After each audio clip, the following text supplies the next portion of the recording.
গল্পের শুরু হয় স্কুলের ক্লাসরুমের এক মেয়ের ও এক ছেলের চুমু দৃশ্য দিয়ে। শিক্ষক তা দেখে ফেললে ছেলেটিকে শাসন করে। ছেলেটি রাগান্বিত হয়ে শিক্ষককে রক্তাক্ত করে ফেলে। ছেলেটির বাবা বিষয়টি জানতে পেরে শিক্ষকের বাড়িতে গিয়ে বিষয়টি ধামাচাপা দিতে চাইলে শিক্ষকের স্ত্রী না করে। তাতে ছেলেটির বাবা রাগান্বিত হয়ে শিক্ষক ও শিক্ষকের স্ত্রীকে মেরে ফেলে আর ছেলের ভবিষ্যৎ নিয়ে চিন্তা করতে থাকে। এরপর গল্প দেখানো হয় বেশ কয়েক বছর পরে। ততদিনে ছেলেটি আরো হিংস্র হয়ে ওঠে এবং সে নিজেই নিজেকে জানায় তার কোনো ভবিষ্যৎ নেই। এদিকে নিতু হত্যার জন্য সারা দেশে আরিয়ানের মৃত্যুর ফাঁসির মিছিল চলতে থাকে। এরপর আরিয়ান কোর্টে আসলে আদালতকে জানানো হয় আরিয়ান কতটা হিংস্র। তখন আরিয়ানের পিছনের অপরাধগুলো দেখানো হয়। আরিয়ান সবসময় পার্টি আর মেয়েদের নিয়ে ব্যস্ত থাকত। সে একজন মাদকাসক্ত। এক পার্টিতে নিতুর সাথে তার দেখা হয়। আরিয়ান পার্টিতে নাচানাচি করে আর টাকা উড়ায়।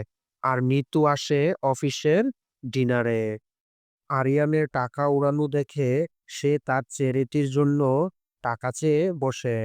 আরিয়ান শুধু নিতুর দিকে তাকিয়ে থাকে আর নিতুর প্রেমে পড়ে যায়। তারপর এক ভর্তি টাকা নিতুকে দেয়। নিতু তাতে খুশি হয়। এরপর ড্রিঙ্কস করতেও দিলে নিতু জানায় সে ড্রিঙ্কস খায় না। এরপর শরবত দেয় আর শরবত খেয়ে নিতু বেহুশ হয়ে পড়ে যায়। আরিয়ানের পিএস জিল্লু জানায় শরবতে ওষুধ মিশিয়ে দিয়েছি। আরিয়ান জানায় ও ভালোবাসার মানুষ, তাকে কিছু করা যাবে না। পরের দিন আরিয়ান নিতুর অফিসে গিয়ে নিতুকে দেখতে থাকে। আরিয়ান নিতুর জন্য গাড়ি কিনতে চাইলে মামা না করে দেয় আর মামা আরিয়ানকে মারার জন্য লোক পাঠায়।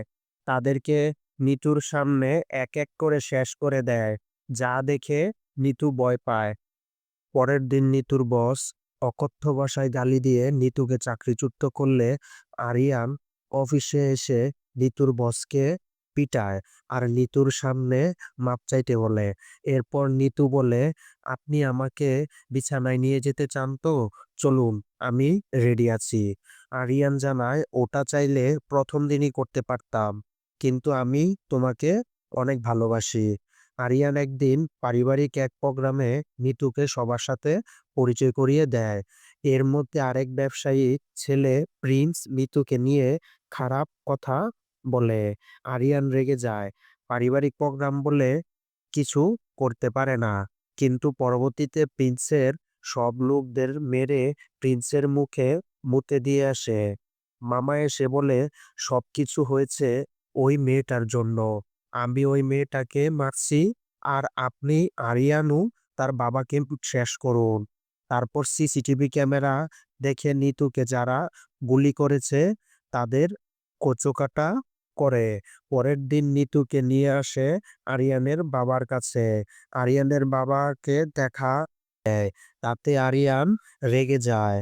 তখন নিতু বলে আরিয়ানের বাবা নিতুর বাবাকে এক ব্লাস্টে ফাঁসিয়ে দেয়। নিতু আর তার বড় বোন যখন তাদের বাবাকে বাঁচানোর জন্য আদিব মির্জার কাছে আসে, তখন নিতুর বড় বোনকে আদিব মির্জা ধর্ষণ করে।